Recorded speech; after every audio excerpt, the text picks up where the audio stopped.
Good morning दोस्तों। The will power academy में आपका स्वागत है। आज हम लोग कक्षा 8 का अध्याय 2 पढ़ेंगे, जो कि इतिहास का विषय है। अध्याय का नाम है व्यापार से साम्राज्य तक कंपनी की सत्ता स्थापित होती है। तो आइए शुरू करते हैं। मुगल बादशाहों में औरंगजेब आखिरी शक्तिशाली बादशाह थे। जैसा कि मुगल साम्राज्य की नींव बादशाह बाबर ने रखी थी और जो मुगल साम्राज्य के अंतिम बादशाह थे वो औरंगजेब थे। इसके बाद जो इनके उत्तराधिकारी आए वो कमज़ोर पड़ने लगे, तो मुगल बादशाहों का जो अंतिम शक्तिशाली बादशाह माना जाता है वो औरंगजेब को माना जाता है। उन्होंने वर्तमान भारत के एक बहुत बड़े हिस्से पर नियंत्रण स्थापित कर लिया था। 1707 में उनकी मृत्यु के बाद बहुत सारे मुगल सूबेदार और बड़े बड़े जमींदार अपनी ताकत दिखाने लगे थे। उन्होंने अपनी क्षेत्रीय रियासतें कायम कर ली थीं।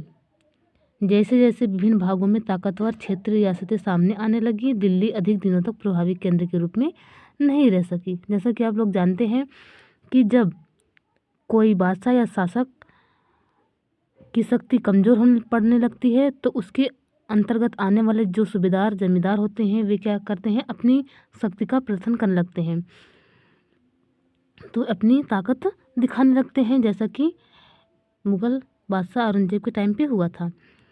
तो ये सारी जो क्षेत्रीय रियासतें थी उनके सामने ताकतवर के रूप में आने लगी और उन्हें चुनौतियां देने लगी।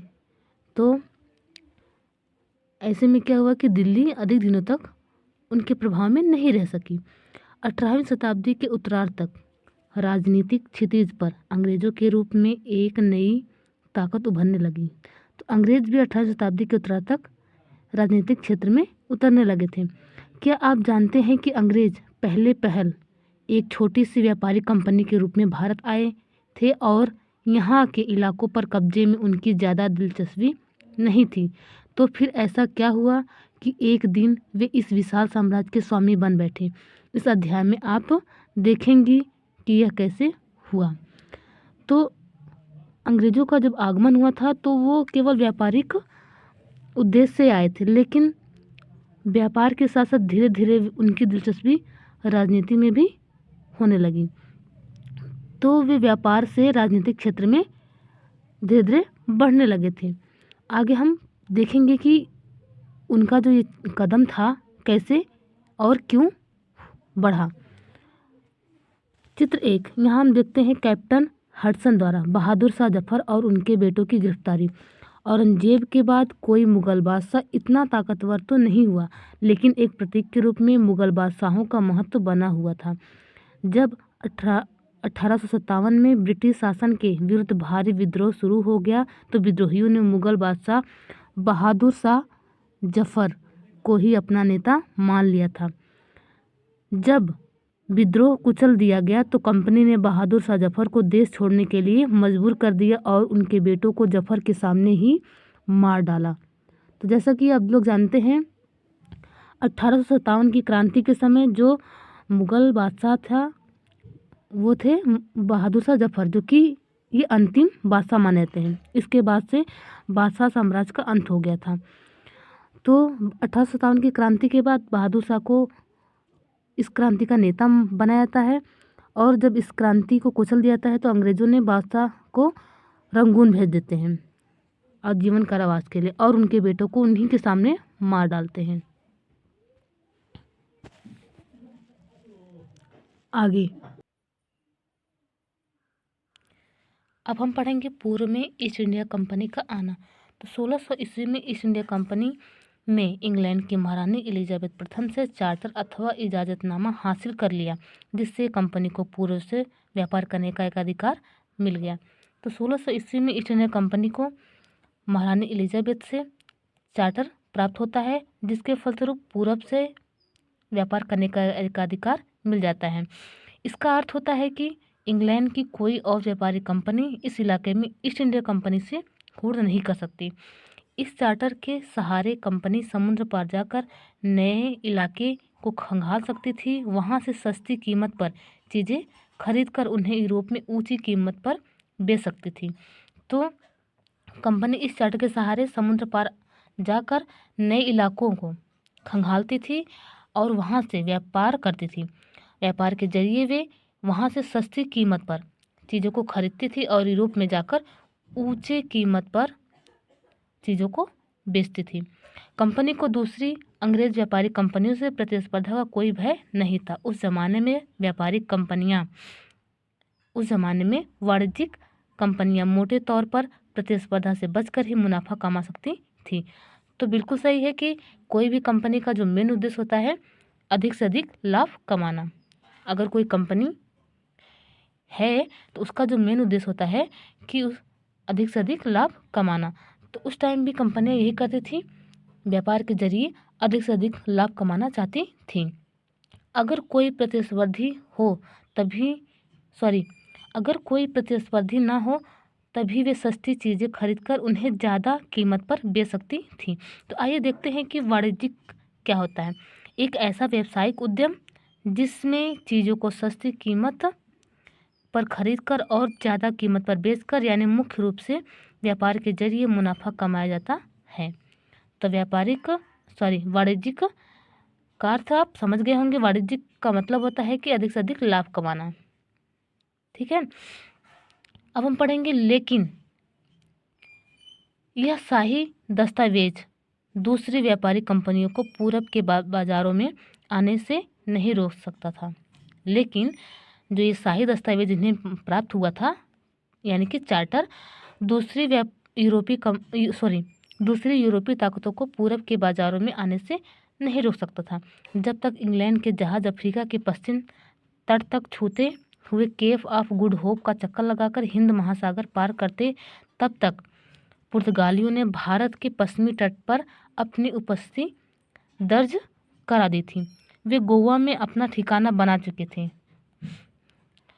पुर्तगाल के खोजी यात्री वास्को द गामा ने ही 1498 में पहली बार भारत तक पहुंचने के इस समुद्री मार्ग का पता लगाया था। तो अंग्रेज से पहले पुर्तगाली भारत में कदम रख चुके थे। जैसा कि आप पढ़ भी रहे हैं कि पुर्तगाली यात्री जिसका नाम है वास्को द गामा, इन्होंने ही 1498 में पहली बार भारत तक पहुंचने का जो मार्ग है समुद्री मार्ग उसका पता लगाया था। 17वीं शताब्दी की शुरुआत तक डच भी हिंद महासागर में व्यापार की संभावनाएं तलाशने लगे थे। कुछ ही समय बाद फ्रांसीसी व्यापारी भी सामने आ गए। समस्या यह थी कि सारी कंपनियां एक जैसी ही खरीदना चाहती थी। जो कंपनियां थी डच, फ्रांसीसी, पुर्तगाली और ईस्ट इंडिया कंपनी, ये सारी कंपनियां एक जैसी चीज़ें ही खरीदना चाहती थी। तो यूरोप के बाज़ारों में भारत के बने बारीक सूती कपड़े और रेशम की ज़बरदस्त मांग थी। भारत में जो बारीक सूती कपड़े और रेशम बन रहे थे, यूरोप के बाज़ारों में उसकी बहुत मांगे थी। इसके अलावा काली मिर्च, लौंग, इलायची और दालचीनी की भी ज़बरदस्त मांग रहती थी। यूरोपीय कंपनियों के बीच इस बढ़ती प्रतिस्पर्धा से भारतीय बाज़ारों में इन चीज़ों की कीमतें बढ़ने लगी और उनसे मिलने वाला मुनाफा गिरने लगा। तो बिल्कुल सही है। अगर आप देखेंगे, आप बाज़ार जा रहे होंगे, अगर वहाँ पे किसी भी चीज़ की मांग बढ़ रही है तो क्या होता है कि चीज़ का मूल्य बढ़ा दिया जाता है, जिससे क्या होता है कि मुनाफा कम होने लगता है खरीदने वालों को। सेम कंडीशन यहाँ पे भी थी। अब इन व्यापारिक कंपनियों के फलने फूलने का एक रास्ता था कि वे अपनी प्रतिस्पर्धी कंपनियों को ख़त्म कर दें। लिहाजा बाज़ारों पर कब्जे की इस होड़ ने व्यापारिक कंपनियों के बीच लड़ाइयों की शुरुआत कर दी।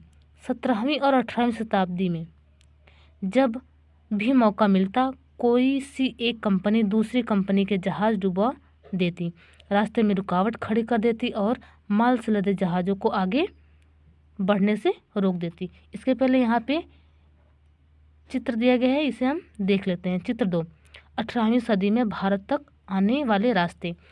तो आप देख सकते हैं कि 18वीं शताब्दी में भारत से आने वाले जो रास्ते हैं किधर से आते थे। देखिए आप यहाँ से रास्ते दिखाए गए हैं जो कि केप ऑफ गुड होप से आकर यहाँ भारत में रुकता था। तो अंग्रेज़ इसी रास्ते के जरिए केप ऑफ गुड होप से आते थे और यहाँ से भारत में एंट्री करते थे। आगे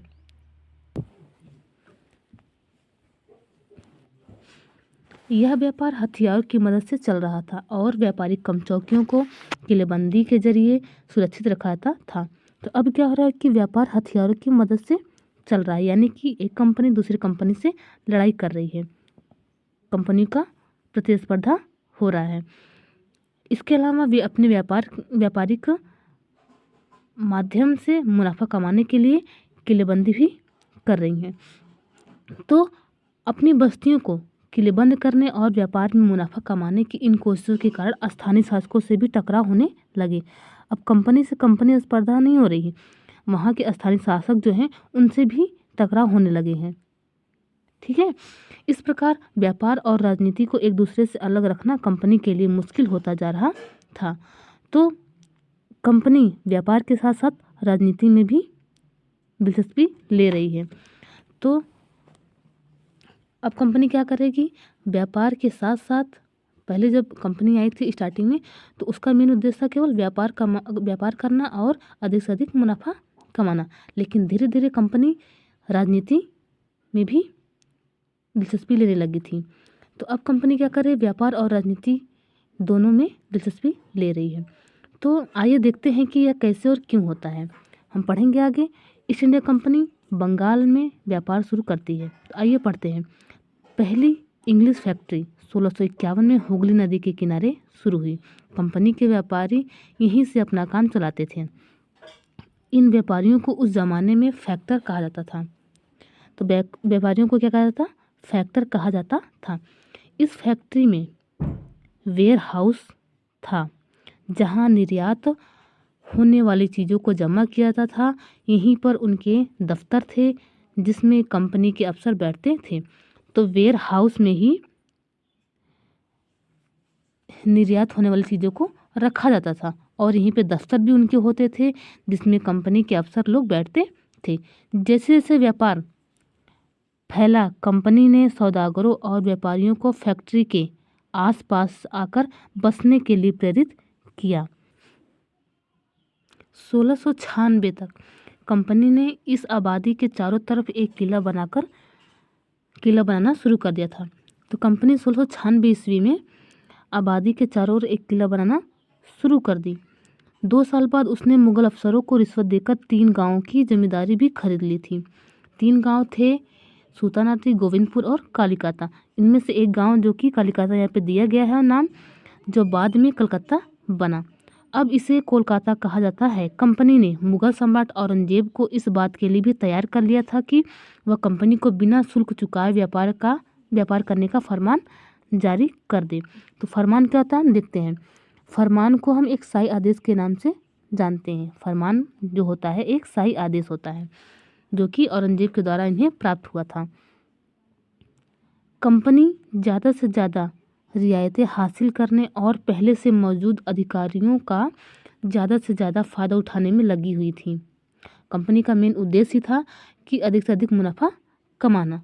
चाहे जैसे उदाहरण के लिए औरंगजेब के फरमान से केवल कंपनी को ही शुल्क मुक्त व्यापार का अधिकार मिला था। कंपनी के जो अफसर थे निजी तौर पर व्यापार चलाते, उन्हें यह छूट नहीं थी। केवल कंपनी को यह शुल्क मुक्त व्यापार करने का अधिकार था। कंपनी के जो अफसर थे उन्हें निजी तौर पर व्यापार करने का अधिकार यानी कि छूट नहीं थी, केवल कंपनी को ही था।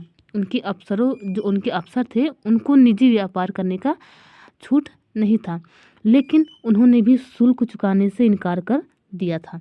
इससे बंगाल में राजस्व वसूली बहुत कम हो गई। ऐसे में भला बंगाल के नवाब मुश्किल खां विरोध क्यों नहीं करते।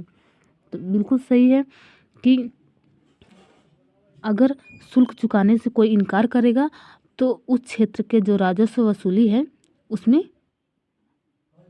क्या हो जाएगी, कमी होने शुरू हो जाएगी। तो वहाँ के जो नवाब थे मुर्शिद कुली खां, वो उनका विरोध करने लगे इस चीज़ के लिए। आइए हम देखते हैं चित्र 3। मद्रास के जहाज़ों से सामान लाती स्थानीय नौकाएं विलियम सिम्पसन द्वारा बनाया गया चित्र, जो कि 1867 की है। तो यहाँ पे ये चित्र दिया गया है, देख सकते हैं आप। आगे बढ़ते हैं हम लोग। अब हम पढ़ेंगे व्यापार से युद्धों तक। अब तक कंपनी क्या कर रही है? व्यापार कर रही है। कंपनी व्यापार करते करते धीरे धीरे वो राजनीति में आती है, जिससे क्या होता है? युद्ध शुरू होने लगता है, जो कि प्रतिस्पर्धा का धीरे धीरे रूप लेती है और एक कंपनी दूसरी कंपनी को भारत से खदेड़ने में लगी रहती है, जो कि यह युद्ध के द्वारा ही संभव हो सकता है। तो आइए देखते हैं व्यापार से युद्ध तक। 18वीं सदी की शुरुआत में कंपनी और बंगाल के नवाबों का टकराव काफ़ी बढ़ गया। तो कंपनी और बंगाल के नवाबों का टकराव काफ़ी बढ़ गया। अंग्रेज़ों की मृत्यु के बाद अब एक कंपनी दूसरी कंपनी में प्रतिस्पर्धा ही नहीं हो रही है, वहाँ के जो क्षेत्रीय शासक हैं, जो नवाब है, उनमें भी टकराव होने लगा। तो आइए देखते हैं कि क्या होता है। तो कंपनी और बंगाल के नवाबों में टकराव काफ़ी बढ़ गया था। औरंगजेब की मृत्यु के बाद बंगाल के नवाब अपनी ताकत दिखाने लगे थे। उस समय दूसरी क्षेत्रीय ताकतों की स्थिति भी ऐसी ही थी। मुर्शिद कुली खां के बाद अलीवर्दी खां नवाब बनता है और उसके बाद आते हैं सिराजुद्दौला, जो कि बंगाल के नवाब बनते हैं। ये सभी शक्तिशाली शासक थे। उन्होंने कंपनी को रियायतें देने से मना कर दिया। यहाँ तक कि नवाब व्यापार का अधिकार देने के बदले कंपनी से नजराने मांगने लगे और उन्हें सिक्के ढालने का अधिकार भी नहीं दिए और उन्हें किलेबंदी को बढ़ाने से रोक दिया। जो कंपनी किलेबंदी कर रही थी, उनको बढ़ाने से भी नवाब लोग रोक दिए। कंपनी पर धोखाधड़ी का आरोप लगाते हुए उन्हें दलील दी कि उसकी वजह से बंगाल सरकार की राजस्व वसूली कम होती जा रही है और नवाबों की ताकत कमज़ोर पड़ रही है। कंपनी टैक्स चुकाने को तैयार नहीं थी। उनकी अफसरों ने अपमानजनक चिट्ठियां लिखी और नवाबों व उनके उत्तराधिकारियों को अपमानित करने का प्रयास किया। कंपनी का कहना था कि स्थानीय अधिकारियों की बेतुकी मांगों से कंपनी का कहना था कि जो स्थानीय अधिकारी हैं, उनकी बेतुकी जो मांगे हैं, उनकी मांगों से कंपनी का व्यापार तबाह हो रहा है। व्यापार तभी फल फूल सकता था जब सरकार शुल्क हटा ले। कंपनी को इस बात का भी यकीन था कि अपना व्यापार फैलाने के लिए उसे अपनी आबादी बढ़ानी होगी, गांव खरीदने होंगे और किलों का पुनर्निर्माण करना होगा। ये टकराव दिनों दिन गंभीर होते गए। अंततः इन टकरावों की परिणति प्लासी की प्रसिद्ध युद्ध के रूप में हुई। तो प्लासी के युद्ध के बारे में आगे पढ़ेंगे। आइए हम पहले पढ़ लेते हैं कठपुतली के बारे में। कठपुतली क्या होता है? यह एक खिलौना होता है जिसे आप धागों के सहारे अपने हिसाब से नचाते हैं। जो व्यक्ति किसी और के इशारों पर चलता है, उससे भी मजाक उड़ाने के लिए अक्सर कठपुतली कहा जाता है। तो ठीक इसी प्रकार कंपनी भी भारत के लोगों के साथ कर रही थी। कंपनी भारत के नवाबों को कठपुतली बनाकर व्यापार में अधिक से अधिक मुनाफा कमा रही थी। तो आइए देखते हैं प्लासी का युद्ध। 1756 में अलवर्दी खां की मृत्यु हो जाती है और उसके बाद बंगाल का नवाब बनता है सिराजुद्दौला। कंपनी को सिराजुद्दौला की ताकत से काफ़ी भय था। सिराजुद्दौला की जगह कंपनी एक ऐसा कठपुतली नवाब बनाना चाहती थी जो उससे व्यापारिक रियायतें और अन्य सुविधाएं आसानी से देने में आनाकानी न करे। कंपनी ने प्रयास किया कि सिराजुद्दौला के प्रतिद्वंदियों में से किसी को नवाब बना दिया जाए। कंपनी को कामयाबी नहीं मिली। जवाब में सिराजुद्दौला ने हुक्म दिया कि कंपनी उनके राज्य के राजनीतिक मामलों में टांग अड़ाना बंद कर दे, किलेबंदी रोके और बाकायदा राजस्व चुकाए। जब दोनों पक्ष पीछे हटने को तैयार नहीं हुए तो अपने 30,000 सिपाहियों के साथ नवाब ने कासिम बाजार में स्थित इंग्लिश फैक्ट्री पर हमला बोल दिया। नवाब की फौजों ने कंपनी के अफसरों को गिरफ्तार कर लिया, गोदाम पर ताला डाल दिया, अंग्रेजों के हथियार छीन लिए और अंग्रेज जहाज़ों को घेरे में ले लिए। इसके बाद नवाब ने कंपनी के कलकत्ता स्थित किले पर कब्जे करने के लिए उधर का रुख किया। कलकत्ता के हाथ से निकल जाने की खबर सुनने पर मद्रास में तैनात कंपनी के अफसरों ने भी रॉबर्ट क्लाइव के नेतृत्व में सेनाओं को रवाना कर दिया। इस सेना को नौसैनिक बेड़े की मदद भी मिल रही थी। इसके बाद नवाब के साथ लंबे समय तक सौदेबाजी चली। आखिरकार 1757 में रॉबर्ट क्लाइव ने प्लासी के मैदान में सिराजुद्दौला के खिलाफ कंपनी की सेना का नेतृत्व किया। तो इस प्रकार प्लासी का युद्ध शुरू होता है। नवाब सिराजुद्दौला की हार का एक बड़ा कारण उसके सेनापतियों में से एक सेनापति जिसका नाम है मीर जाफर की कारगुजारी भी थी। मीर जाफर की टुकड़ियों ने इस युद्ध में हिस्सा नहीं लिया। रॉबर्ट क्लाइव ने यह कहकर उसे अपने साथ मिला लिया था कि सिराजुद्दौला को हटाकर मीर जाफर को नवाब बना दिया जाएगा। तो सिराजुद्दौला का जो सेनापति था मीर जाफर, कंपनी ने उसे क्या किया, लालच दी नवाब का, बंगाल का नवाब बनाने का, जिससे क्या हुआ कि उसने सिराजुद्दौला के साथ धोखा किया। तो जब कंपनी अपनी सेना लेकर सिराजुद्दौला से लड़ाई करने के लिए आती है प्लासी नामक स्थल पर, तो मीर जाफर उस समय सेना लेके पीछे हट जाता है, जिससे सिराजुद्दौला हार जाता है और कंपनी की जीत हो जाती है।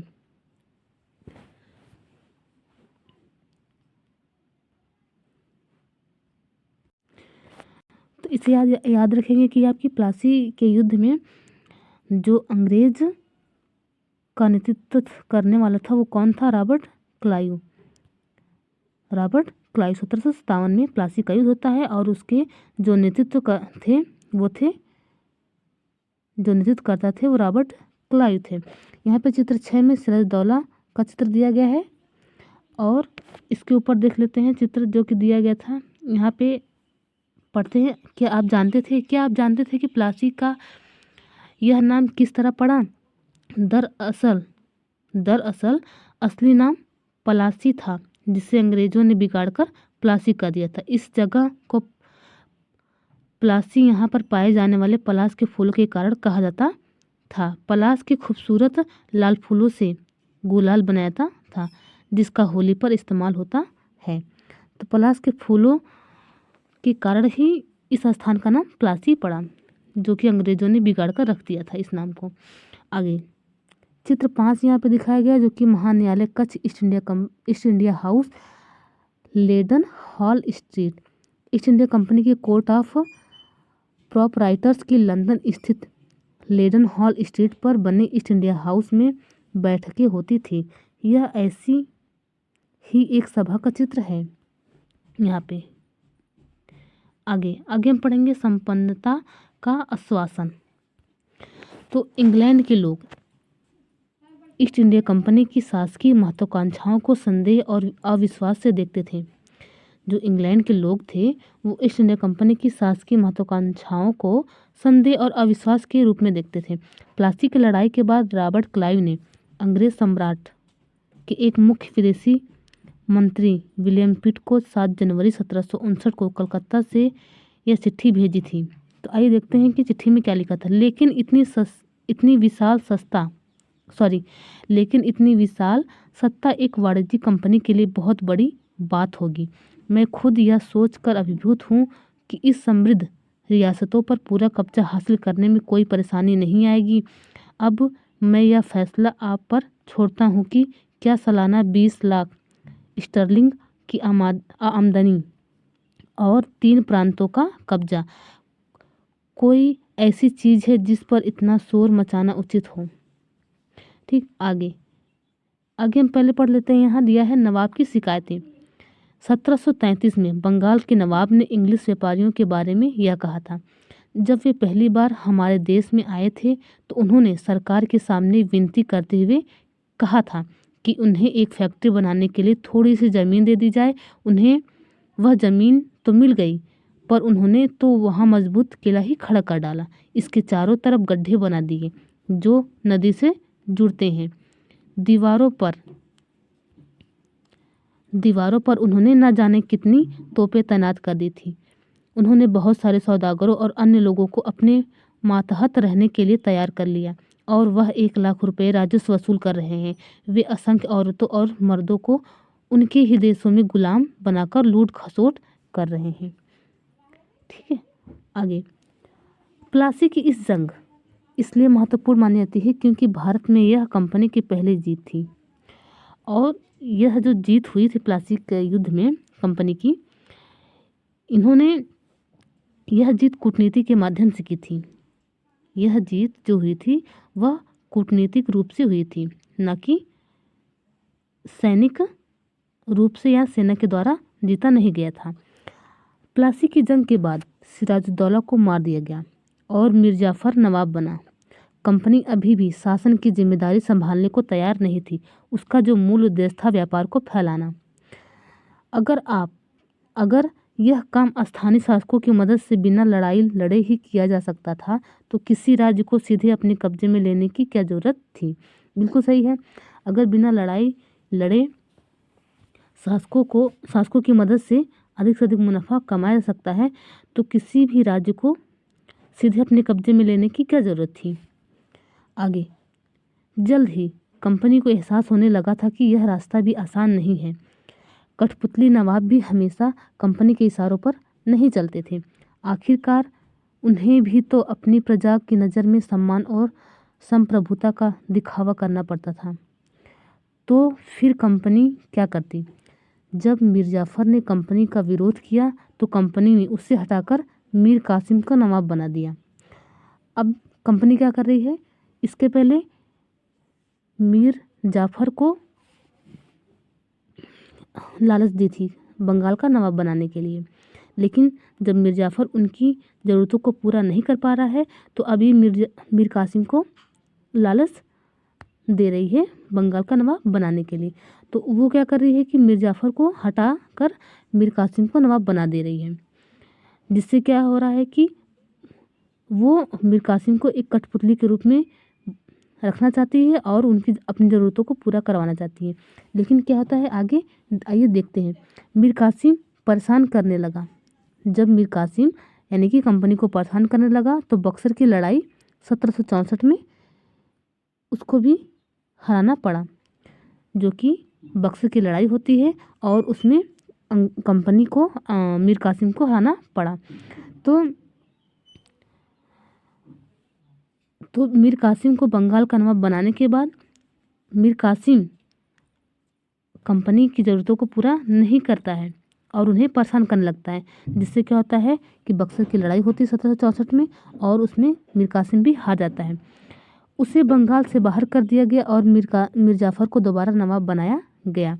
अब नवाब को हर महीने 5 लाख रुपए कंपनी को चुकाने थे। कंपनी अपने सैनिक खर्चों से निपटने, व्यापारिक ज़रूरतों तथा अन्य खर्चों को पूरा करने के लिए और पैसा चाहती थी। कंपनी और ज़्यादा इलाके तथा और ज़्यादा कमाई चाहती थी।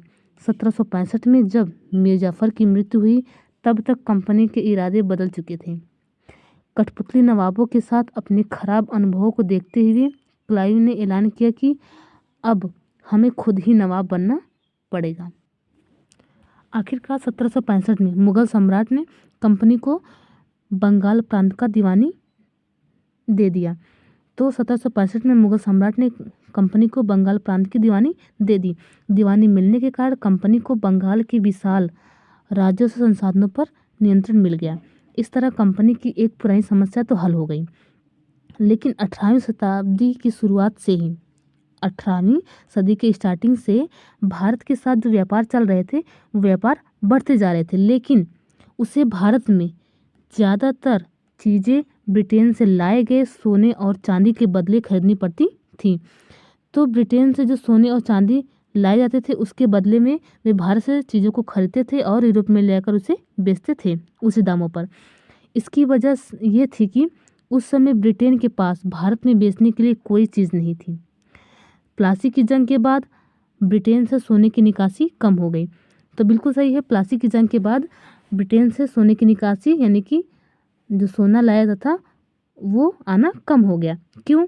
क्योंकि प्लासी के युद्ध के बाद जो उन्होंने कठपुतली नवाब बना बैठा था बंगाल में, जो कि मीर कासिम और मीर जाफ़र थे, उन्हीं के माध्यम से वे अपनी ज़रूरतें पूरा कर रहे थे। जो कठपुतली नवाब थे वे कंपनी की ज़रूरतों को पूरा कर रहे थे। लेकिन जब बंगाल की दीवानी मिल गई तो उसके बाद ब्रिटेन से सोना लाने की ज़रूरत ही नहीं पड़ी। अब उन्हें दीवानी मिलने के बाद राजस्व वसूली का अधिकार मिल गया, तो इनकी ज़रूरतें खुद ही पूरा हो जा रही हैं, जिससे उन्हें सोना लाने की ज़रूरत नहीं हो रही है। अब भारत में होने वाली आमदनी के सहारे ही अब इस दीवानी के बदले जो उन्हें आमदनी मिल रही है उसी के सहारे कंपनी अपने खर्चे चला सकती थी।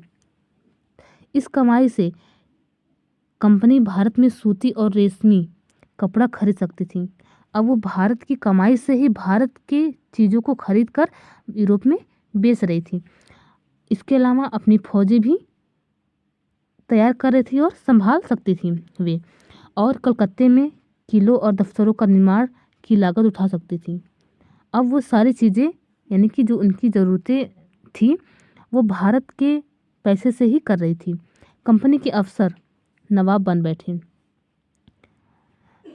जो कंपनी के अफसर थे वो क्या बन बैठे? नवाब। नवाब बनने के क्या मतलब था? नवाब बनने का क्या मतलब था? इसका एक मतलब तो यही था कि कंपनी के पास अब सत्ता और ताकत थी, लेकिन इसके कुछ और फायदे भी थे। कंपनी का हर कर्मचारी नवाबों की तरह चीज़ें के ख्वाब देखने लगा था। कंपनी के जो कर्मचारी थे नवाब की तरह जीने का ख्वाब देखने लगे थे। प्लासी के युद्ध के बाद बंगाल के असली नवाबों को इस बात के लिए बाध्य कर दिया गया था कि वे कंपनी के अफसरों को निजी तोहफे के तौर पर ज़मीन और बहुत सारा पैसा दें। खुद रॉबर्ट क्लाइव ने ही भारत में बेहिसाब दौलत जमा कर ली थी। जो रॉबर्ट क्लाइव था उसने भी भारत में बेहिसाब पैसा जमा कर लिया था 1743 में, जिसके परिणामस्वरूप क्या हुआ आगे हम पढ़ेंगे। तो 1743 में जब वह इंग्लैंड से मद्रास यानी कि चेन्नई अब उसे कहा जाता है, तो जब वह इंग्लैंड से मद्रास आया था तो उसकी उम्र 18 साल थी। 1767 में जब वह 2 बार गवर्नर बनने के बाद हमेशा के लिए भारत से रवाना हुआ तो यहाँ उसकी दौलत जो कि कितनी हुई 4,01,102 पाउंड के बराबर थी। जो उसने दौलत रखी थी उसकी दौलत कितनी थी 4,01,102 पाउंड के बराबर थी। दिलचस्प बात यह है कि गवर्नर के अपने दूसरे कार्यकाल में उसे कंपनी के भीतर फैले भ्रष्टाचार को खत्म करने का काम सौंपा गया था, लेकिन 1772 में ब्रिटिश संसद में उसे खुद भ्रष्टाचार के आरोप पर अपनी सफाई देनी पड़ी। सरकार को उसकी अकूत संपत्ति जो उसने भारत में जमा कर रखी थी, तो उसकी जो अकूत संपत्ति के स्रोत संदेहास्पद लग रहे थे। उसे भ्रष्टाचार के आरोप से बरी तो कर दिया गया, लेकिन 1774 में उसने आत्महत्या कर ली थी। तो आप इसे याद रखेंगे, पूछा भी जाता है कि वह कौन सा गवर्नर था जिसने अपनी आत्महत्या कर ली थी, तो वो था रॉबर्ट क्लाइव। उस पर भ्रष्टाचार का आरोप लगा था, जो कि यह सदमा वो सहन नहीं कर सका और उसने आत्महत्या कर ली। कंपनी के सभी अफसर क्लाइव की तरह दौलत इकट्ठा नहीं कर पाए। कंपनी के जो सभी अफसर थे वो क्लाइव की तरह दौलत इकट्ठा तो नहीं कर पाए। बहुत सारी बीमारियों और लड़ाइयों के कारण कम उम्र में ही मौत का निवाला बन गए। इसके अलावा उन सभी को भ्रष्ट और बेईमान मानना भी सही नहीं होगा। उनमें से बहुत सारे अफसर साधारण परिवारों से आए थे।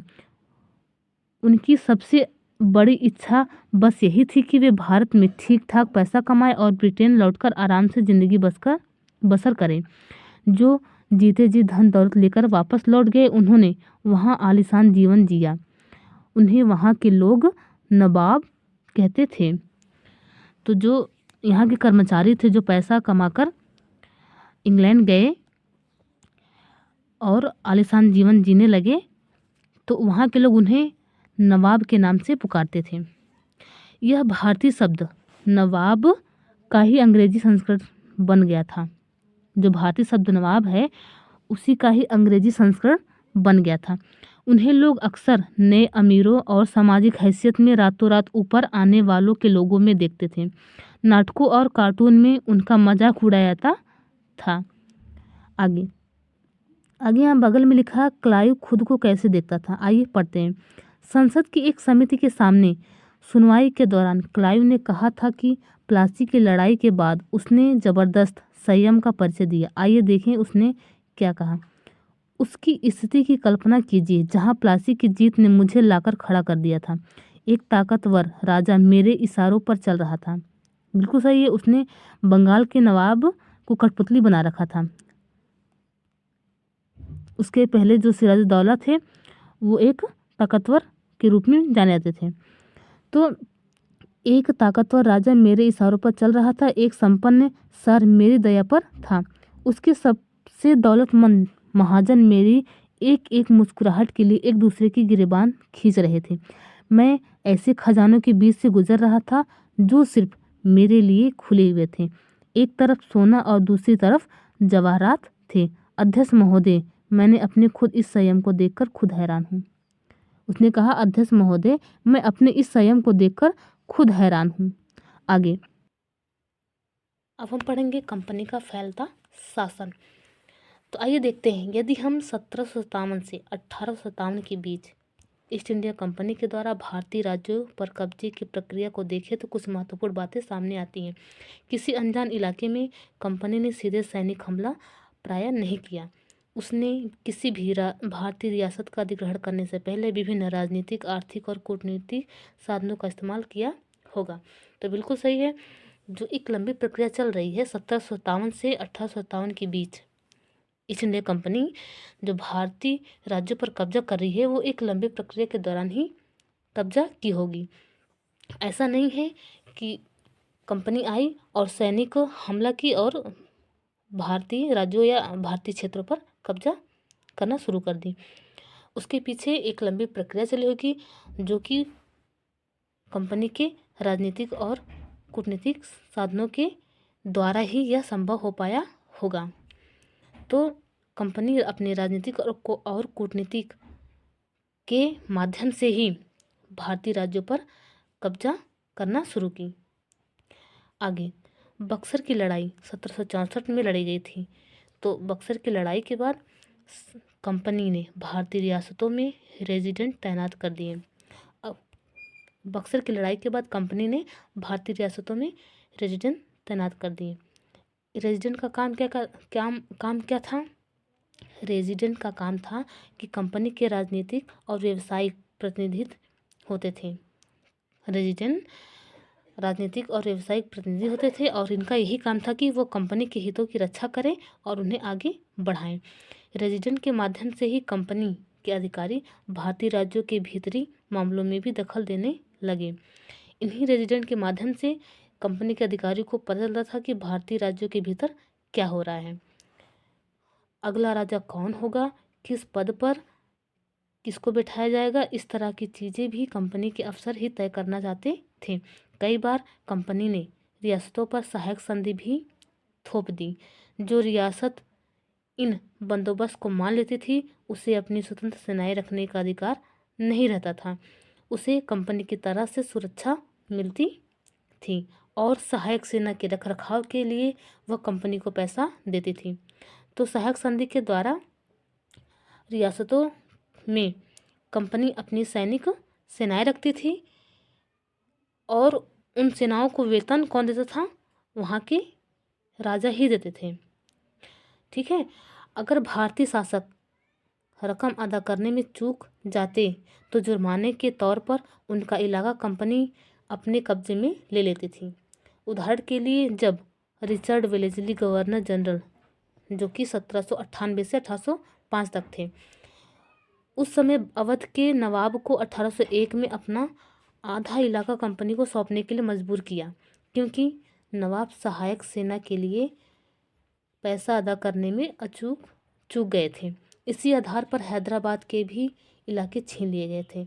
तो सहायक संधि के द्वारा ही हैदराबाद के जो इलाके थे वो कंपनी ने छीन लिए थे। रेजिडेंट की ताकत क्या होती थी, आइए देखते हैं। कंपनी द्वारा नियुक्त किए गए रेजिडेंट्स के बारे में स्कॉटलैंड के प्रसिद्ध अर्थशास्त्री और राजनीतिक दार्शनिक जेम्स मिल ने यह कहा था, दरअसल रेजिडेंट रियासत का राजा होता था। जो रेजिडेंट होता था वो रियासत का राजा होता था। हम उसे हस्तक्षेप की मनचाही निषेधाज्ञा के तरह हम उसे हस्तक्षेप की मनचाही निषेधाज्ञा के तहत काम करने की छूट देते हैं जब तक स्थानीय राजा पूरी तरह अधीनस्थ रहता है और रेजिडेंट यानी ब्रिटिश शासक के माफिक काम करता है तो चीज़ें आराम से चलती रहती हैं। शासन के कामों में रेजिडेंट की दखलंदाजी के बिना सब कुछ चल जाता है। जब भी कुछ अलग तरह का घटता है, जब भी राजा कोई ऐसा रास्ता अपनाता है जिसे ब्रिटिश सरकार गलत मानती है, तो टकराव और उथल पुथल पैदा हो जाती है। तो यहाँ हम देखेंगे निषेधाज्ञा क्या होता है, निर्देश। निषेधाज्ञा को बोलते हैं निर्देश। और वहीं अधीनस्थता क्या होता है, दब्बूपन। तो ये लिखा गया है जेम्स मिल के द्वारा, जो कि 1832 का है। चित्र यहाँ पे दिया गया है, जो कि चित्र के नीचे लिखा है, अपने बेटों और ब्रिटिश रेजिडेंट के साथ खड़े नवाब शुजाउद्दौला टिली कैटल द्वारा बनाया गया चित्र है ये 1772 का। बक्सर की लड़ाई के बाद हुई संधियों के फलस्वरूप नवाब शुजाउद्दौला के ज़्यादातर अधिकार छीन लिए गए, लेकिन यहाँ वह रेजिडेंट के सामने अपनी चित परिचित शाही शानो शौकत के साथ दिखाई दे रहे हैं। आगे हम पढ़ेंगे टीपू सुल्तान के बारे में। इन्हें शेर ए मैसूर कहा जाता है।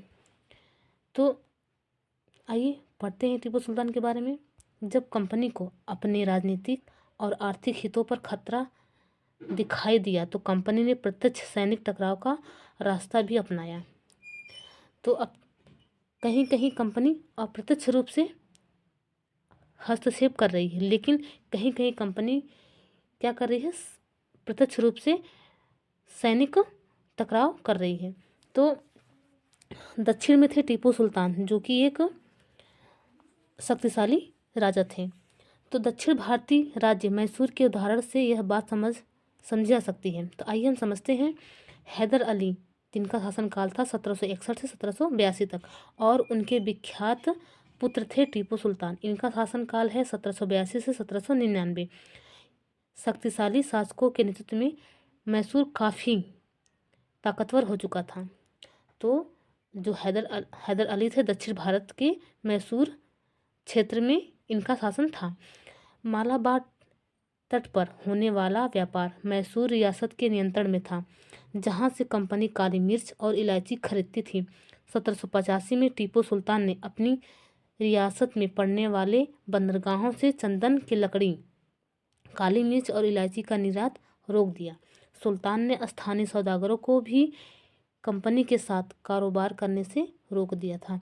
टीपू सुल्तान ने भारत में रहने वाले फ्रांसीसी व्यापारियों से घनिष्ठ संबंध विकसित किए और उनकी मदद से अपनी सेना का आधुनिकीकरण किया। यहाँ पे चित्र 8, जो कि टीपू सुल्तान का चित्र दिखाया गया है। आगे यहाँ चित्र 9 है, जो कि टीपू सुल्तान के बेटों को बंधक के रूप में कार्नवालिस के सामने पेश किया जा रहा है। डेनियल आर्म द्वारा यह चित्र बनाया गया है, जो कि 1793 का है। कंपनी की फौजों को हैदर अली और टीपू सुल्तान ने कई बार युद्ध में हराया था, लेकिन 1792 में मराठों हैदराबाद, निजाम और हैदराबाद के निज़ाम और कंपनी की संयुक्त फौजों के हमले के बाद टीपू सुल्तान को अंग्रेज से संधि करनी पड़ी। इस संधि के तहत उनके 2 बेटों को अंग्रेज ने बंधक के रूप में अपने पास रख लिया। ब्रिटिश चित्रकारों को ऐसे दृश्य की तस्वीर बनाने में मज़ा आता था जिसमें अंग्रेजों की सत्ता की विजय दिखाई देती थी। आगे, सुल्तान के इस कदमों से, सुल्तान जो कि हैदर अली और टीपू सुल्तान, इनके कदमों से अंग्रेज आग बबूला हो गए। उन्हें हैदर अली और टीपू सुल्तान बहुत महत्वाकांक्षी, घमंडी और खतरनाक दिखाई देते थे। अंग्रेजों को लगता था कि ऐसे राजाओं को नियंत्रित करना और कुचलना जरूरी है।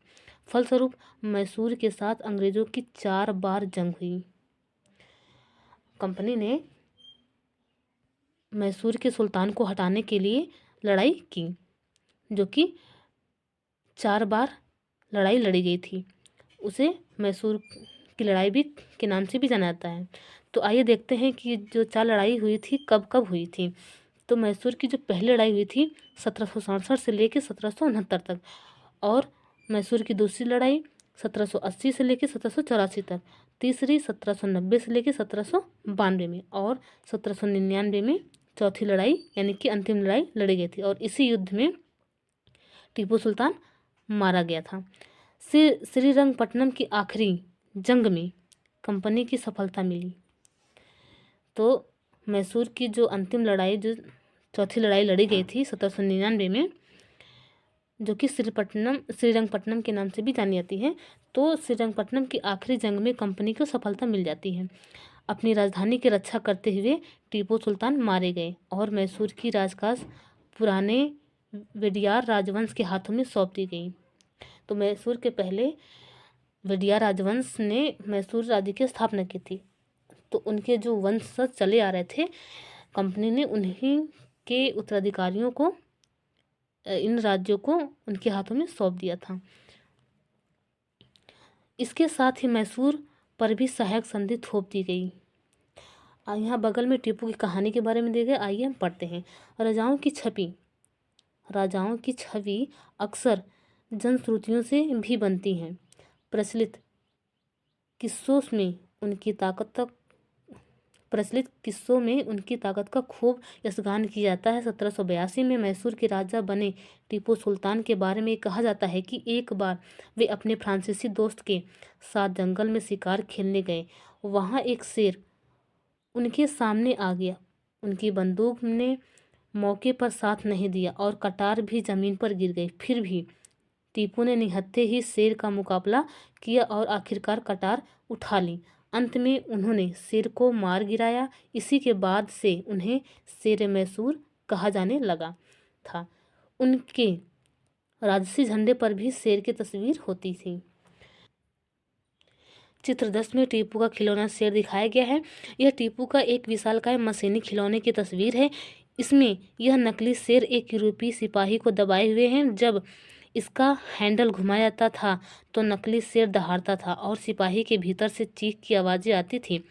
अब यह खिलौना शेर लंदन स्थित विक्टोरिया एंड एल्बर्ट म्यूजियम में रखा गया है। 4 मई 1799 को जब अपनी राजधानी श्रीरंगपट्टनम की रक्षा करते हुए टीपू सुल्तान की मृत्यु हो गई तो अंग्रेज इस खिलौने को भी अपने साथ ले गए। अब हम पढ़ेंगे मराठों से लड़ाई के बारे में। तो 18वीं शताब्दी के आखिर से, यानी कि 18वीं शताब्दी के अंतिम से कंपनी मराठों की ताकत को भी काबू और खत्म करने के बारे में सोचने लगी थी। 1761 में पानीपत की तीसरी लड़ाई की हार के बाद दिल्ली से देश का शासन चलाने का मराठों का सपना चूर चूर हो गया। पानीपत की लड़ाई के बाद मराठे हार गए थे, जिससे उनकी शक्ति कमज़ोर पड़ने लगी थी, जिसके फलस्वरूप दिल्ली से जो शासन चलाने का एक सपना था मराठों का, वो चूर चूर हो गया था। उन्हें कई राज्यों में बांट दिया गया। इन राज्यों की बागडोर सिंधिया, होलकर, गायकवाड़ और भोसले जैसे अलग अलग राजवंशों के हाथों में थी। ये सारे सरदार एक पेशवा को सर्वोच्च मंत्री होते थे। जो पेशवा थे वो सर्वोच्च मंत्री थे। तो पेशवा के अंतर्गत एक कन्फेडरेसी, जिसको राजमंडल कहा जाता है, के सदस्य थे। पेशवा इस राजमंडल का सैनिक और प्रशासकीय प्रमुख होता था और पुणे में रहता था। महादजी सिंधिया और नाना फडणवीस 18वीं सदी के आखिर के दो प्रसिद्ध मराठा योद्धा और राजनीतिज्ञ थे। एक के बाद एक कई युद्धों में कंपनी ने मराठों को घुटने टेकने पर मजबूर कर दिया। तो पहला आंग्ल मराठा युद्ध हुआ था 1775 में, जो कि 1782 में सालबाई संधि के साथ खत्म हो गया था। तो पहला आंग्ल मराठा युद्ध जो कि 1782 में सालबाई संधि के साथ खत्म हुआ, जिसमें कोई पक्ष नहीं जीता, ना ही मराठा जीते और ना ही कंपनी जीती। और वहीं दूसरा आंग्ल मराठा युद्ध होता है 1803 से लेकर 1805 में। यह कई मोर्चों पर लड़ा गया था। इसका नतीजा यह हुआ कि उड़ीसा और यमुना के उत्तर में स्थित आगरा व दिल्ली सहित कई भूभाग अंग्रेजों के कब्जे में आ गए। अंततः जो तीसरा आंग्ल मराठा युद्ध हुआ वह 1817 से लेकर 1819 तक चला। इसमें मराठों की ताकत को पूरी तरह कुचल दिया गया था। पेशवा को पुणे से हटाकर कानपुर के पास विठूर में पेंशन पर भेज दिया गया था। अब विंध्य के दक्षिण में स्थित पूरे भूभाग पर कंपनी का नियंत्रण हो चुका था। तो कॉन्फेडरेसी का जो अर्थ होता है वो गठबंधन होता है, इसे आप जान सकते हैं। आगे यहाँ पे चित्र 11 दिया गया है, जो कि लॉर्ड हेस्टिंग्स का चित्र है। और अब हम पढ़ेंगे सर्वोच्चता का दावा। तो उपरोक्त विवरण से स्पष्ट होता है कि 19वीं सदी की शुरुआत में कंपनी क्षेत्रीय विस्तार की आक्रामक नीति पर चल रही थी। अब 19वीं सदी में क्या हो रहा है कि कंपनी क्षेत्रीय विस्तार कर रही है, क्षेत्रीय विस्तार की आक्रामक नीति पर चल रही है। तो लॉर्ड हेस्टिंग, जिनका शासनकाल है 1813 से 1823 तक, ये गवर्नर जनरल थे। इन्हीं के नेतृत्व में सर्वोच्चता की एक नई नीति शुरू की गई। कंपनी का दावा था कि उनकी सत्ता सर्वोच्च है, इसलिए वह भारतीय राज्यों से ऊपर है। अपने हितों की रक्षा के लिए वह भारतीय रियासतों का अधिग्रहण करने या उनको अधिग्रहण की धमकी देने का अधिकार अपने पास मानती थी। यह सोच बाद में भी अंग्रेजों की नीतियों में दिखाई देती रही, लेकिन यह प्रक्रिया बेरोक-टोक नहीं चली। यह जो प्रक्रिया चली बेरोक-टोक नहीं चली। उदाहरण के लिए, जब अंग्रेजों ने कित्तूर, जो कि फिलहाल कर्नाटक में है, कित्तूर के छोटे से राज्य को कब्जे में लेने का प्रयास किया, तो रानी चेन्नम्मा, जो कित्तूर की जो रानी थी, रानी चेन्नम्मा ने हथियार उठाए और अंग्रेजों के खिलाफ आंदोलन छेड़ दिए। 1824 में उन्हें गिरफ्तार किया गया और 1829 में जेल में भी उन्हें मृत्यु हो गई। 1824 में रानी चेन्नम्मा को गिरफ्तार किया गया और 1829 में जेल में उनकी मृत्यु हो गई। चेन्नम्मा के बाद कित्तूर में स्थित संगोली के एक गरीब चौकीदार, जिनका नाम है रायन्ना, इन्होंने प्रतिरोध किया और चौतरफा समर्थन और सहायता से उन्होंने बहुत सारे ब्रिटिश शिविरों और दस्तावेजों को नष्ट कर दिया। आखिरकार उन्हें भी अंग्रेजों ने पकड़कर 1830 में फांसी पर लटका दिया। प्रतिरोध के ऐसे कई दूसरे उदाहरण आप इस किताब में पढ़ेंगे। तो ये जब आप लोग पढ़ेंगे जनजाति विद्रोह के बारे में, तो यहाँ पे कित्तूर आंदोलन का नाम आता है, जो कि फेमस है, जो कि हमारे लिए इम्पॉर्टेंट भी है। आगे आप इसे पढ़ेंगे जनजाति विद्रोह में कित्तूर आंदोलन के बारे में। तो इसे याद रखेंगे कि कित्तूर आंदोलन क्या है। यह रानी चेन्नम्मा थी, इन्होंने हथियार उठाए थे कंपनी के खिलाफ, जो बाद में इन्हें क्या कर दिया था, इन्हें गिरफ्तार करके जेल में डाल दिया गया था और वहीं पर उनकी मृत्यु हो जाती है। फिर इसके बाद जो कि एक चौकीदार होते हैं, गरीब चौकीदार, जिनका नाम था रायन्ना, इन्होंने प्रतिरोध किया, लेकिन इन्हें भी अंग्रेजों ने पकड़कर फांसी दे दी। तो याद रखेंगे इस आंदोलन के बारे में। चित्र 12 में यहाँ कित्तूर रानी चेन्नम्मा की स्मृति में बनाई गई मूर्ति को दिखाया गया है। आगे हम बढ़ते हैं।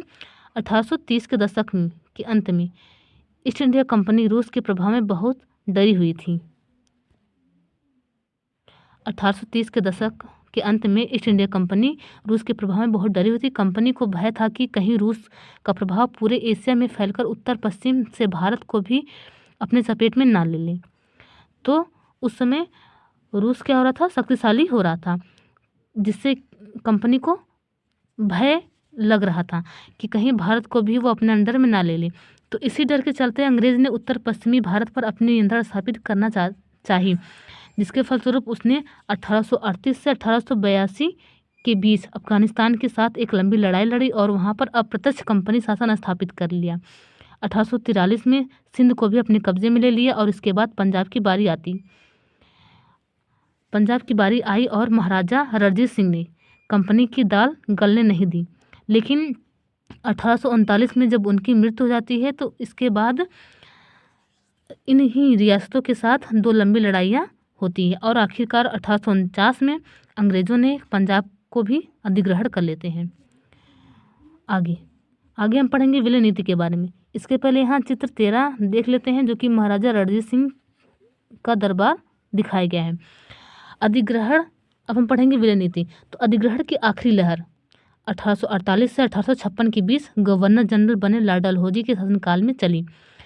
डलहौजी ने एक नई नीति अपनाई जिसे विलय नीति के नाम से भी जाना जाता है। इसके अलावा अन्य नाम है जिसे हड़प नीति या व्यक्तिगत नीति के नाम से भी जानते हैं। तो यह सिद्धांत इस तर्क पर आधारित था कि अगर किसी शासक की मृत्यु हो जाती है और उसका कोई पुरुष वारिस नहीं है तो उसकी रियासत हड़प ली जाएगी, यानी कंपनी के भूभाग का हिस्सा बन जाएगी। इस सिद्धांत के आधार पर एक के बाद एक रियासतें अंग्रेज़ों के हाथ में चलती गईं। तो आइए देखते हैं कि वह रियासतें कौन कौन सी थीं।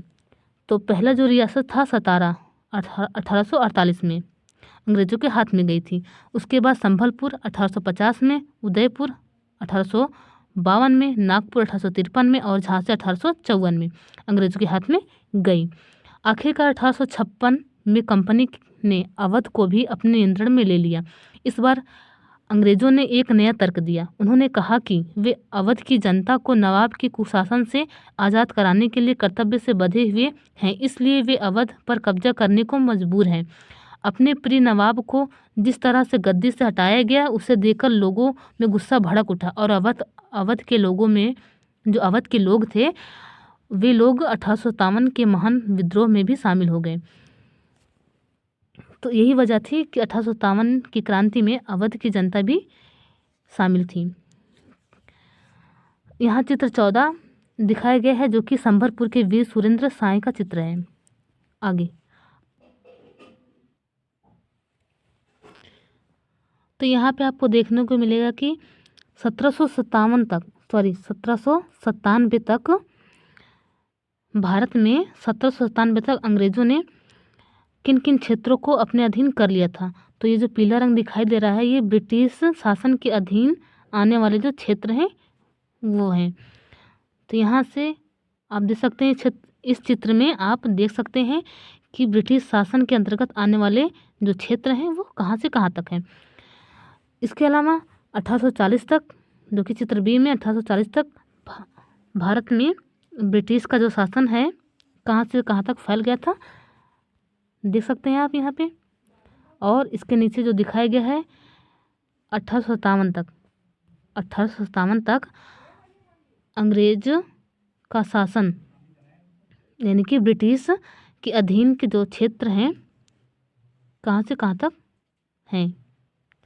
तो 1857 तक ब्रिटिश शासन के अंतर्गत ये आने वाले क्षेत्र, जो कि पीला रंग है ब्रिटिश शासन के अधीन क्षेत्र को दिखाया गया और जो लाल रंग है वो क्षेत्र हैं जो ब्रिटिश शासन के अधीन नहीं थे।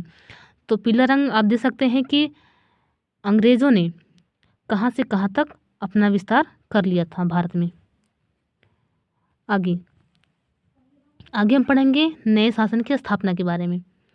तो गवर्नर जनरल वारेन हेस्टिंग, जिनका शासन है 1773 से 1785 तक, बहुत सारे महत्वपूर्ण व्यक्तियों में से थे।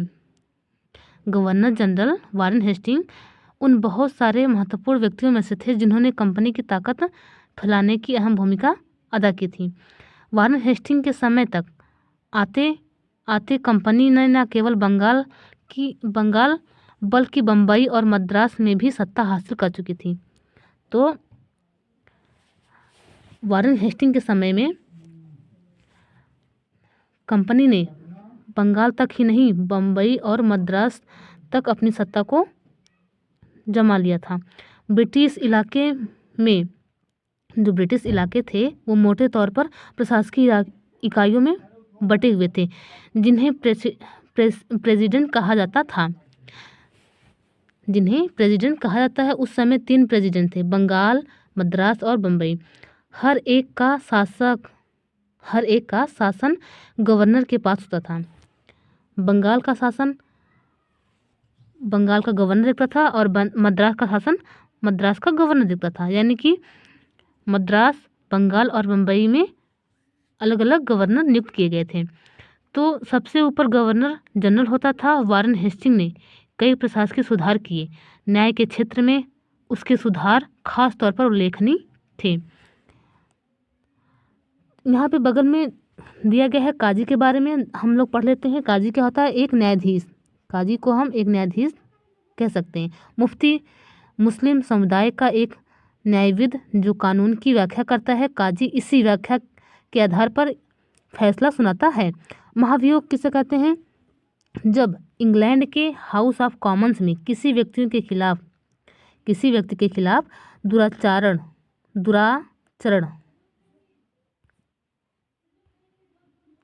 दुराचरण का आरोप लगाया जाता है। यानी कि इंग्लैंड के हाउस ऑफ कॉमन्स में किसी व्यक्ति के खिलाफ दुराचरण का आरोप लगाया जाता है, यानी कि बुरे आचरण का जब आरोप लगाया जाता है, तो हाउस ऑफ कॉमन्स यानी कि संसद का ऊपरी सदन में उस व्यक्ति के खिलाफ मुकदमा चलाया जाता है। इसे महाभियोग कहा जाता है। ठीक है, तो महाभियोग किसे कहते हैं आप समझ गए होंगे कि जब हाउस ऑफ कॉमन्स में किसी व्यक्ति के बुरे आचरण का आरोप लगाया जाता है और उसी आरोप के जरिए उस व्यक्ति के खिलाफ मुकदमा चलाया जाता है, तो उसे महाभियोग कहा जाता है। आगे हम पढ़ेंगे 1772 में एक नई न्याय व्यवस्था स्थापित की गई। इस व्यवस्था में प्रावधान किया गया कि हर जिले में 2 अदालतें होंगी। पहला फौजदारी अदालत और दूसरा दीवानी अदालत। दीवानी अदालतों के मुखिया यूरोपीय जिला कलेक्टर होते थे। मौलवी और हिंदू पंडित उनके लिए भारतीय कानूनों की व्याख्या करते थे। फौजदारी अदालतें अभी भी काजी और मुफ्ती के ही अंतर्गत थीं, लेकिन वे भी कलेक्टर की निगरानी में काम करती थीं। आगे यहाँ चित्र 12 जो कि वारेन हेस्टिंग पर मुकदमा चलाया जा रहा है, आरजी पॉरलॉर्ड द्वारा चित्रित किया गया है। यह चित्र पॉरलॉर्ड द्वारा बनाया गया है जो कि 1789 का है। तो जब वारेन हेस्टिंग 1782 में इंग्लैंड लौटा तो एडमंड बर्क ने उस पर बंगाल का शासन सही ढंग से न चलाने का आरोप जड़ दिया। इस आरोप के चलते हेस्टिंग पर ब्रिटिश संसद में महाभियोग का मुकदमा चलाया गया जो 7 साल तक चला। ठीक, आगे पूछा जाता है कि किस गवर्नर जनरल पर महाभियोग चलाया गया था, तो याद रखेंगे नाम, जिनका नाम है वारेन हेस्टिंग। एक बड़ी समस्या यह थी कि ब्राह्मण पंडित धर्मशास्त्र की अलग अलग शाखाओं के हिसाब से स्थानीय कानूनों की अलग अलग व्याख्या कर देते थे। इन भिन्नता को खत्म करके समरूपता लाने के लिए 1775 में 11 पंडितों को भारतीय कानूनों का एक संकलन तैयार करने का काम सौंपा गया। NB हॉलहेड ने इस संकलन का अंग्रेजी में अनुवाद किया।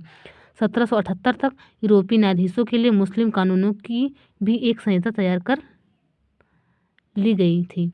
1773 के रेगुलेट एक्ट के तहत एक नए सर्वोच्च न्यायालय की स्थापना की गई।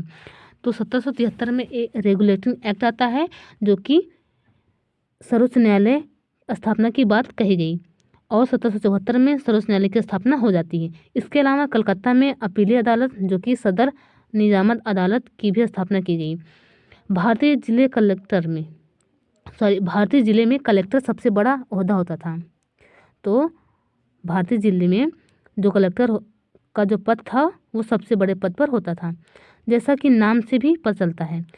उनका मुख्य काम लगान और कर इकट्ठा करना तथा न्यायाधीशों, पुलिस अधिकारियों व दरोगा की सहायता से जिले में कानून व्यवस्था बनाए रखना होता था। उनका कार्यकाल कलेक्टर सत्ता और संरक्षण का नया केंद्र बन गया था, जिससे पुराने सत्ता केंद्रों को हाशिए पर धकेल दिया। यहाँ बगल में बॉक्स में दिया गया, उसे हम पढ़ लेते हैं। मैं सबके शत्रु और उत्पीड़क पर महाभियोग चला रहा हूँ।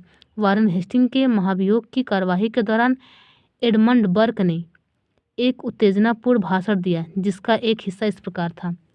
मैं उसके यानी कि हेस्टिंग के ऊपर भारत के लोगों की ओर से महाभियोग चला रहा हूँ, जिसके अधिकारों को उन्होंने पैरों तले रौंद दिया और जिनके देशों को उन्होंने रेगिस्तान बना दिया था।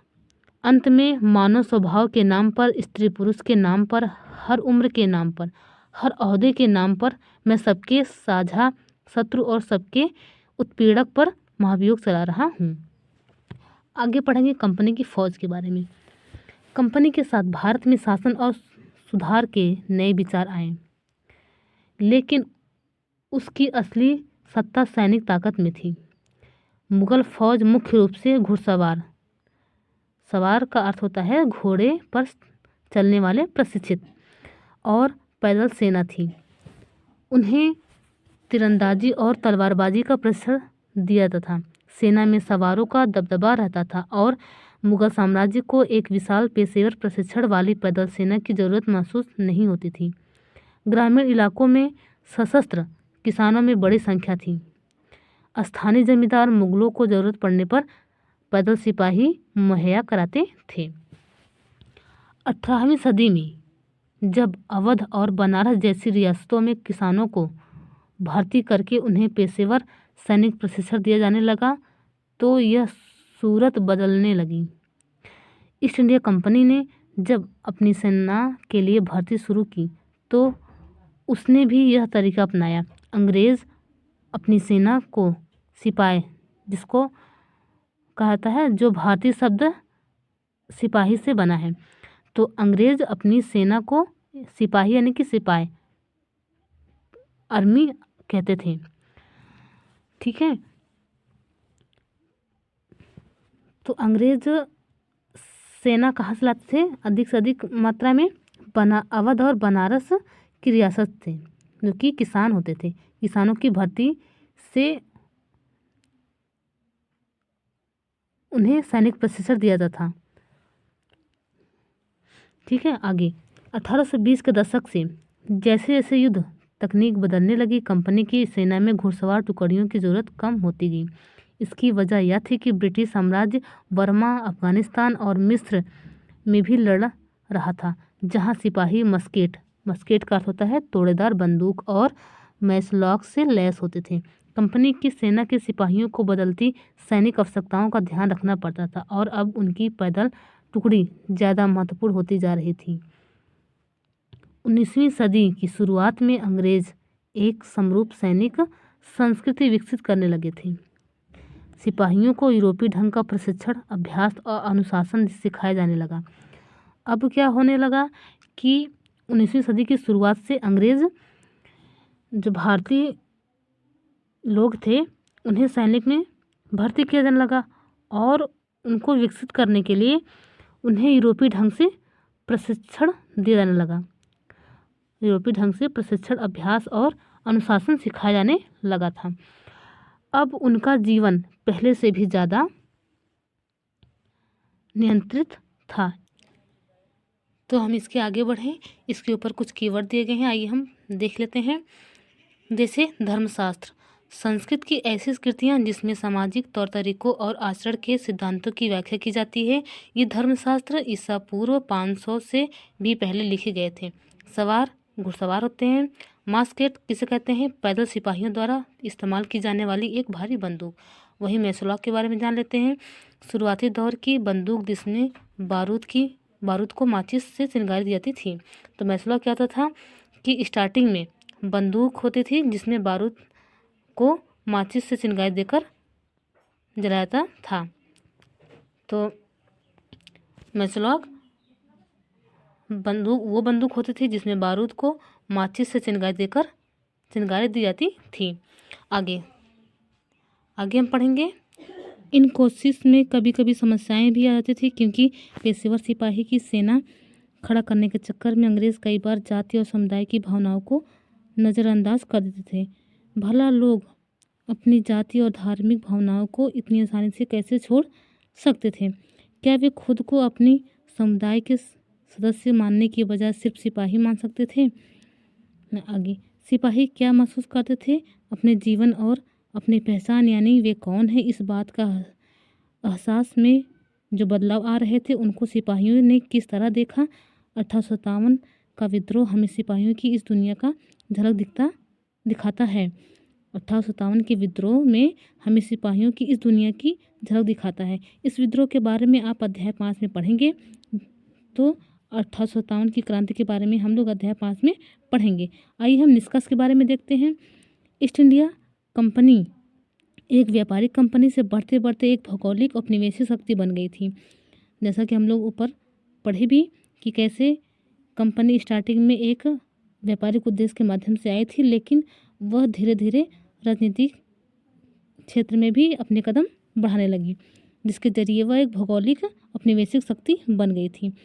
19वीं सदी की शुरुआत में नई भाप तकनीकी के आने से यह प्रक्रिया और तेजी हुई। जब भाप की तकनीकी आ गई, इसका आविष्कार हुआ, तो उसके बाद इस प्रक्रिया में और तेजी हुई। तब तक समुद्र मार्ग से भारत पहुंचने में 6-8 माह का समय लग जाता था। भाप के चलने वाले जहाज़ों ने अब यात्रा 3 हफ्तों में समेट दी। इसके बाद तो ज़्यादा से ज़्यादा अंग्रेज़ और उनके परिवार भारत जैसे दूर देश में आने लगे। 1857 तक भारतीय उपमहाद्वीप के 63% भूभाग और 78% आबादी पर कंपनी का सीधा शासन स्थापित हो चुका था। देश के शेष भूभाग और आबादी पर कंपनी का अप्रत्यक्ष प्रभाव था। इस प्रकार व्यवहारिक स्तर पर ईस्ट इंडिया कंपनी पूरे भारत को अपने नियंत्रण में ले चुकी थी। आगे हम लोग अन्यत्र के बारे में पढ़ेंगे, जो कि दक्षिण अफ्रीका में दास व्यापार के बारे में पढ़ेंगे। 10 व्यापारी 17वीं सदी में दक्षिण अफ्रीका पहुँचे। जो 10 व्यापारी थे वो 17वीं सदी में दक्षिण अफ्रीका पहुँचते हैं और जल्द ही दास व्यापार शुरू हो गया। लोगों को बंधक बनाकर जंजीरों में बांधकर दास बाजारों में बेचा जाने लगा। 1834 में दास प्रथा के अंत के समय अफ्रीका के दक्षिण सिरे पर स्थित केप में निजी स्वामित्व में दासों की संख्या 36,774 थी। 1824 में केप आने वाले एक यात्री ने वहां होने वाली नीलामी का आंखों देखा ब्यौरा प्रस्तुत किया है। आइए देखते हैं ये विवरण क्या दिया गया है। यह मालूम होने पर कि पशुओं कृषि उत्पादों की नीलामी होने वाली है, हमने अपनी गाड़ी नए बैल खरीदने के लिए रोक ली।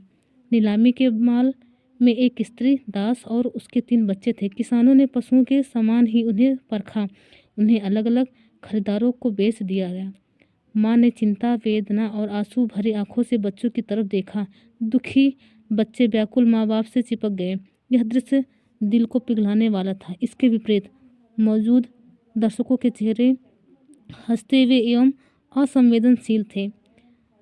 नाइजल वार्डन द्वारा लिखित the chains the wild S a history of slavery at the Cape, जो कि 1996 में लिखी गई है। तो ये रहा हमारा लास्ट टॉपिक। तो आज के लिए बस इतना ही।